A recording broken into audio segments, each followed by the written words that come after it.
శ్రీరామ్.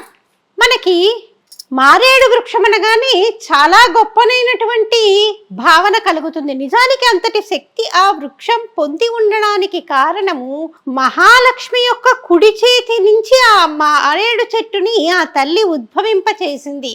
కాబట్టే ఆ చెట్టుకి అంతటి పవిత్రత, అలాగే అంతటి ప్రతిఫలము, అంతటి ప్రాముఖ్యత కూడా. చాలా విచిత్రం ఏంటంటే పుష్పం పుయ్యకుండానే ఫలాన్ని ఇచ్చేటటువంటి వృక్షము మారేడు వృక్షము.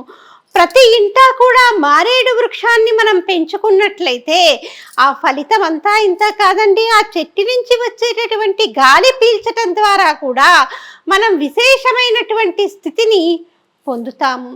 మారేడు దళానికి ఉన్నటువంటి ఇంకొక ప్రత్యేకత ఏంటంటే మనం భగవదారాధన చేసేటప్పుడు పుష్పాలకి ఉన్నటువంటి కాడలని తీసి మనము పూజ చేస్తాము.